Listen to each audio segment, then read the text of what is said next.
artinya ini dilema buat warga Indonesia, di satu sisi juga sebagai muslim. Nah itu gimana stand kita dan apa yang harus kita lakukan di posisi yang sedilema ini gitu sebagai warga muslim dan warga Indonesia gitu. Ya. Jadi sebenarnya gini, kalau kita mau ngeliat stance kita sebagai warga Indonesia itu seperti apa? Yang pertama memang Presiden Prabowo Subianto ya, yang diharapkan kan oleh warga Indonesia, yang notabene juga muslim terbesar gitu kan di dunia kan, mayoritas muslim itu apa ya, setidaknya menjalankan amanat undang-undang itu menghapuskan penjajahan di atas dunia kan gitu. Ya, yang udah kita bahas tadi itu. Yang kita bahas gitu loh. Sehingga kalau menurut saya pribadi ya merasa kecewa gitu loh ketika Pak Prabowo Subianto mengambil sikap yang nggak sejalan sama konstitusi itu sendiri gitu. Itu pertama. Yang kedua, berdirinya beliau bersama para penjahat-penjahat perang tadi itu, para aktor-aktor genosida tadi itu yang membuat kita semacam ya kecewa gitu loh. Bagaimana mungkin pemimpin ya negeri ini yang diharapkan oleh warga itu bisa berdiri bersama rakyat Gaza gitu. Tentu tidak ada tendensi lain ya, tidak ada tendensi motif apa namanya politik ekonomi gitu, termasuk nanti tidak dengan tendensi solusi dua negara antara bisa dibahas ya itu. Kita kan mengharapkan itu, bukan malah berdiri dengan para tadi penjahat perang, para aktor-aktor yang melakukan genosida tadi itu, gitu, yaitu Donald Trump gitu dan Israel tadi. Israel tadi di situ. Harusnya ya stance kita sebagai itu ya setidaknya tadi mengingat dan menjalankan amanah tadi itu gitu, menghapuskan penjajahan dari dunia gitu. Minimal dengan tidak berdiri bersama para aktor dan penjahat perang tadi itu. Gitu. Itu bisa mempertegas stand kita gitu kan ya. Betul. Nah tapi apa di satu sisi juga uang yang digelontorkan buat iuran itu kan nggak sekecil ya. Betul, 16,8 triliun sekian. Beberapa netizen itu memang ada yang memiriskan di situ, yang sakit hati di situ. Karena kondisi kita juga lagi nggak baik-baik aja justru kalau mau dibilang secara ekonomi gitu kan ya. 16,8 T digelontorkan untuk iuran masuk ke dalam board office tadi gitu kan. Ya. Di satu sisi kondisi Aceh pun lagi nggak, yang katanya sudah dicabut, ya bukan katanya ya, status bencana nasional sudah dicabut dari status bencana nasional bahkan nggak ada gitu ya, tapi status daruratnya itu sudah dicabut gitu kan. Padahal kondisi Aceh itu masih porak-poranda. Masih ada pengungsi kan sampai hari ini masih ada para pengungsi.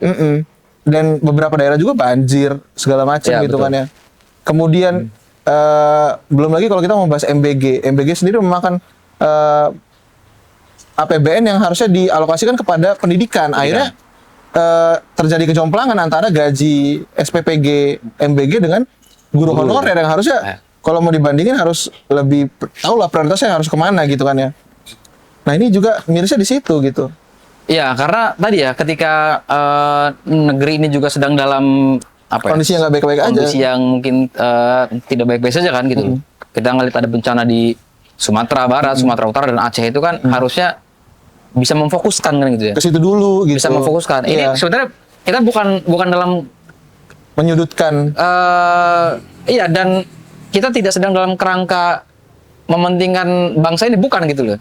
Satu sih Gaza itu saudara-saudara kita yang harus diperhatikan. Benar. Yang cukup kita sesalkan uang 16,8 triliun itu ya menjadi iuran dialokasikan kepada tadi penjahat-penjahat perang tadi itu. Gitu kan. Dilarikan kepada organisasi internasional yang kita tidak juga tahu gitu loh. Dampaknya apa kepada warga Gaza? Ini kita sama-sama tahu kan. Gaza sendiri itu tidak diikutsertakan, tidak dilibatkan gitu. Bahkan tendensi untuk mementingkan kepentingan kapitalisme Amerika dengan membangun New Gaza tadi itu kan mementingkan keuntungan mereka kan. Dan uang 1, sekian triliun US dollar itu kan yang sangat besar gitu loh. Yang ini rawan, makanya banyak pengamat mengatakan ini rawan dipolitisasi dan dikorupsi gitu. Karena sangat besar sekali duitnya gitu. Itu yang pertama. Yang kedua tadi gitu. Kita juga butuh duit itu. Betul ya, kita ngelihat kondisi ini di Bekasi banjir tuh. Di Bekasi banjir. Lumajang. kemarin itu. Di Bandung kita lihat ada longsor. Iya. Kemudian ada di Aceh juga hari ini masih Iya. pemulihan dan sebagainya. Gitu. Papua kemarin banjir juga. Papua dan ya dunia pendidikan tadilah hari ini Iya. mengalami apa ya? Ya ketika ketimpangan hari ini di negeri ini Kompleks lah, banyak. kompleks dan banyak sekali gitu. Iya. Harusnya kita mengharapkan seperti itu kepada yang pertama Presiden Pak Prabowo Subianto itu yang digadang-gadang ya bisa berdiri bersama warga Gaza gitu. Ya kan dengan membela mereka gitu loh. Daripada kejahatan perang yang dilakukan oleh Amerika dan Israel gitu loh. Bukan justru malah bersanding berdiri dengan aktor utama genosida tadi itu gitu. Ya. Oke. Nah, kalau secara stand kita sebagai Muslim sendiri gimana? Ya. Apakah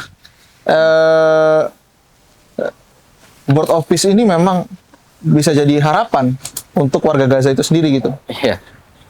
Apalagi stand kita sebagai umat Islam ya, Iya. sebagai seorang Muslim gitu. Yang kita tahu apa yang terjadi di Gaza, kesakitan yang mereka alami, kesusahan-kesusahan yang mereka alami juga harusnya menjadi kesakitan kita kan, menjadi kesusahan kita gitu loh. Tentu stand kita sangat jelas gitu. Kita akan terus berpihak dan terus mengupayakan sampai Palestina itu bebas gitu loh. Dan mereka daripada penjajahan gitu loh. Iya. Maka ya kita tentu tidak ingin gitu ya tanah Palestina, tanah Gaza itu jatuh kepada penjajah-penjajah tadi itu Iya. dengan melakukan penjajahan gaya baru dengan ada Politik dan ekonomi yang politik ekonomi sebelumnya gitu. kita bahas tadi. Kemudian merekonstruksi Gaza tapi dengan arahan dunia barat itu. dunia barat, arahan kapitalisme Arahan barat. kapitalisme barat yang itu stance kita jelas gitu. Iya. Kita menolak itu semua gitu. Dan apakah Board of Peace ini menguntungkan? Tentu tidak gitu. Iya, sudah pasti yang lagi-lagi dirugikan ya. Sudah pasti yang dirugikan adalah umat Islam itu sendiri. Iya. Board of Peace ini menguntungkan segelintir elit politik, segelintir para pemilik modal kapital gitu loh. Yaitu dalam hal ini Amerika. ya Amerika sebagai apa namanya pemeran utama gitu loh. Dan Israel kan gitu sebagai pemeran utama yang motifnya adalah Iya. tetap melakukan penjajahan kepada warga Gaza gitu loh. Dimana ketika Amerika tidak mampu menaklukkan Gaza dengan senjata, dengan militer, maka mereka mengubah strategi menjadi menaklukkan Palestina itu dengan motif politik ekonomi tadi itu. Dengan ya alih-alih membangun atau merekonstruksi Gaza gitu loh. Yang sebetulnya itu untuk kepentingan dan keuntungan mereka gitu. Oke, kalau ditarik ke solusi ya, kita juga kan sering dengar solusi two state solution gitu kan ya. Nah ini apakah berbeda nih dengan yang ditawarkan sama Board of Peace dengan two state solution? Apakah two state solution bisa jadi alternatif kita gitu untuk membebaskan Palestina gitu? Oke, sebenarnya solusi dua negara itu juga atau Board of Peace itu juga menjadi bagian integral daripada Two state two solution. state solution sebetulnya, solusi dua negara. Yang memang solusi dua negara ini disuarakan sejak lama kan oleh PBB. Misalkan kita ngelihat apa namanya perjanjian tahun 47 kemudian ada di tahun 62 dan sebagainya. Iya. Gagasan solusi dua negara itu memang sudah sejak lama gitu. Iya. Sehingga memang solusi dua negara ini memang yang diharapkan gitu, yang digagas oleh dunia barat beserta negeri-negeri yang menjadi yang menopang gitu. Iya. Ya, termasuk negeri-negeri muslim banyak yang juga menyuarakan two state solution, solusi dua negara gitu. Jadi solusi damainya lah bahasanya. Betul, yang kita tahu sebetulnya solusi dua negara ini keinginan daripada dunia barat untuk menguasai the whole Middle East atau Timur Tengah gitu loh. Gitu loh. Mereka nggak pengen apa bahasanya Israel tuh menguasai ya kalau mau dibahas kan Israel sebenarnya kan nggak pengen two state solution gitu kan. Mereka pengen menguasai seluruh semenanjung Arab gitu kan. Dan di satu sisi Barat tuh nggak pengen Israel menguasai karena akan too powerful lah bahasanya gitu ya. Betul. Israel sendiri sebetulnya menolak solusi dua negara gitu. Iya. Karena kita tahu Zionis Yahudi itu menginginkan apa yang mereka sebut sebagai the Great Israel kan, Israel Raya gitu loh. Di mana mereka bisa menguasai dari sungai ini sampai sungai Efrat gitu kan. Di dalamnya Ya ada Yaman, ada Negeri Mesir, Syam lah ya. nah gitu, ada Yordan, termasuk ada Gaza di situ gitu. Tentu solusi dua negara ini bukan solusi konkret gitu loh. Solusi dua negara ini adalah solusi yang dibangun oleh penjajah gitu loh. Ya misalkan begini ya, ada perampok nih, perampok satu rumah nih, rumahnya dihancurkan, dibombardir, semuanya dibantai. Tiba-tiba Pak RT-nya datang gitu loh. Ya udah gini aja lah, rumahnya kita bagi dua aja lah. Iya. Yang perampok sebelah kiri, yang punya rumah sebelah kanan gitu. Ya, biar nggak usah ribut lagi lah gitu Iya, ya. jangan ribut lagi lah. Ya tentu yang punya rumah, punya tanah, jelas tidak mau dong gitu. Sakit hati sih. Iya kan? Kita juga sebagai umat Islam, sebagai saudara-saudara kita menolak gitu. Iya. Memberikan setengah gitu loh dari wilayah Gaza kepada penjajah itu jelas kita menolak gitu. Iya. Iya, iya, iya. Iya. Jadi solusi negara adalah solusi yang naif menjadi solusi yang menguntungkan para penjajah gitu loh. Yang solusi ini solusi semu gitu. Ya. Nah dulu kan kondisinya nggak kayak gini ya. Ya. Ya kan. Artinya kondisi Palestina terjajah itu kan nggak selalu ada gitu ya. Betul. Jadi sebenarnya kalau mau ditarik solusi yang mungkin dulu dilakukan oleh pendahulu kita itu seperti apa sih gitu yang bisa membuat Palestina itu bebas? Karena dulu pun Ya. orang-orang Yahudi itu tetap ada kan di Palestina gitu ya. Betul. Nah, kalau kita mau flashback ya, ini menarik ya. Kalau artinya kan solusi konkretnya apa kan gitu kan? Iya, solusi konkretnya apa gitu? Solusi konkret apa? Kita sudah tadi berbincang bahwa board of peace tidak akan pernah menjadi solusi. Nggak mungkin lah gitu. Gitu. Nggak ada pis-pisnya bahkan. Tidak bisa kan gitu loh. Program ini adalah program buatan penjajah. Gitu. Dan solusi dua negara, two-state solution juga jelas-jelas menjadi solusi yang digagas oleh dunia barat dan penjajah. Iya. Maka solusi konkret, kalau kita flashback,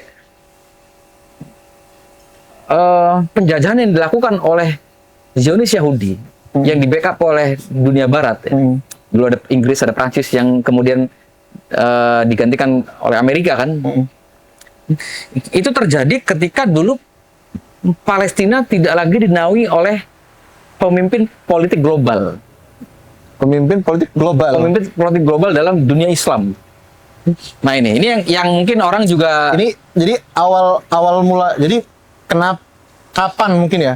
Kapan Palestina itu mulai terjajah gitu ya? ya ketika kapan Palestina mulai terjadi itu ketika Palestina tidak lagi dipayungi dipayungi dan dinaungi oleh tadi pemimpin politik global. Iya. Yang dulu dalam umat Islam tuh ada sejarah panjang selama 1300 tahun ya, ada politik global Islam ya bernama apa yang disebut sebagai khilafah tadi itu.